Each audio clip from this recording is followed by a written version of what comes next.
Cari maklumat dan berita politik yang bebas, kupasan yang tepat, panas. Dapatkannya secara eksklusif hanya di Jom Channel. Komitmen kami, pentasan berita Isnin hingga Jumaat. Berbicara dan isu semasa, kami garapkan secara langsung. Panel-panel berkaliber dan profesional. Interaktif, pandangan anda kami raikan. Jangan lupa bersama kami di setiap hujung minggu dalam edisi khas mingguan. Jom Channel, moving forward, sharing a new experience.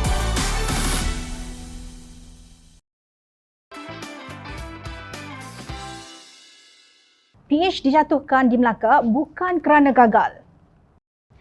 Pengerusi Pakatan Harapan Melaka Adli Zahari hanya dapat memegang jawatan sebagai Ketua Menteri Melaka pada Mei 2018 hingga Mac 2020. Berbeza dengan Presiden Bersatu Tan Sri Mahyidin Mat Yassin yang dijatuhkan oleh UMNO kerana kegagalannya dalam menangani pandemik COVID-19 dan kesan akibat ekonomi kepada negara. Adli terpaksa melepaskan jawatannya kerana hilang majoriti di Dewan Undangan Negeri Melaka. Dua orang ahli Dewan Undangan Negeri Bersatu tidak lagi menyokong beliau susulan keputusan Mahyidin membawa parti itu keluar dari Pakatan Harapan.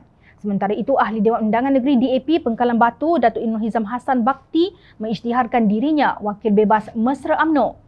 Beliau dijatuhkan bukan kerana gagal sebagai Ketua Menteri Melaka, tetapi kerana ada pihak yang rakus sehingga sanggup merampas kuasa di peringkat persekutuan kerana mahu menghalang Datuk Seri Anwar Ibrahim menjadi Perdana Menteri Malaysia menggantikan Tun Dr. Mahathir Mohamad. Mahyidin mungkir janji yang dipersetujui bersama bahawa Anwar akan mengganti Tun Dr. Mahathir selepas kira-kira 2 tahun. Ketika Mahyidin memegang jawatannya, keabsahan kedudukannya terus dipertikai sehingga akhirnya beliau dijatuhkan oleh UMNO atas alasan gagal. Walaupun hanya 22 bulan tempoh pentadbiran Ketua Menteri Adli dan Pakatan Harapan Melaka, banyak inisiatif yang mensejahterakan rakyat negeri Melaka berjaya dilaksanakan. Beliau berkata ketika mengambil alih kerajaan Melaka dahulu, lebihan wang kerajaan negeri hanya 18 juta ringgit sahaja. Lepas tahun kita urus Melaka, lebihan wang kerajaan negeri meningkat jadi 60 juta ringgit. Beliau menangkis tomahan bahawa wang itu adalah hasil pinjaman. Dengar sendiri apa kata Adli mengenai tuduhan tersebut. Beliau juga menubuhkan dana Harta Bumi Putera dan dalam tempoh setahun beliau berjaya mengumpulkan 33 juta ringgit. 33 juta itu ada 2 perkara saja saya benarkan daripada dana itu. Yang pertama, bantu rakyat untuk buat rumah apa yang kita panggil sebagai rumah harapan. Rumah di bawah harga RM100,000. Yang kedua adalah yang dipanggil pinjaman mikrokredit. Orang nak berniaga, nak pinjam sana RM3,000, nak pinjam RM5,000, tu yang banyak pergi kalung. Pinjam RM3,000 kena bayar sampai RM15,000. Pinjam RM5,000 kena bayar sampai RM20,000. Dengan kita tak bayar. Tujuan kita tubuhkan dana ini adalah khusus untuk bantu orang Melayu dan Bumi Putera membuat pinjaman perumahan dan pinjaman mikro perniagaan, jelas Adli.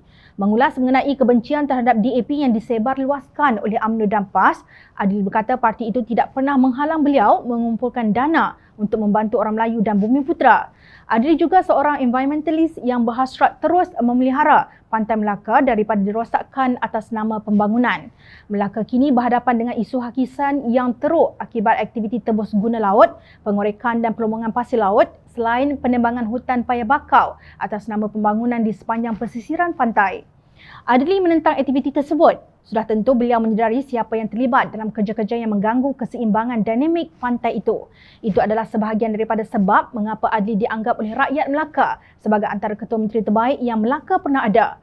Ahli Dewan Undangan Negeri Bukit Katil itu memilih jalan pembangunan lestari buat negeri Melaka, bukan didorong oleh semata-mata keuntungan jangka pendek. Kerana itu juga mereka yang tamak mahu menyelam sambil minum air dalam projek pembangunan Melaka tidak mahu beliau menjadi ketua menteri. Lalu beliau dijatuhkan.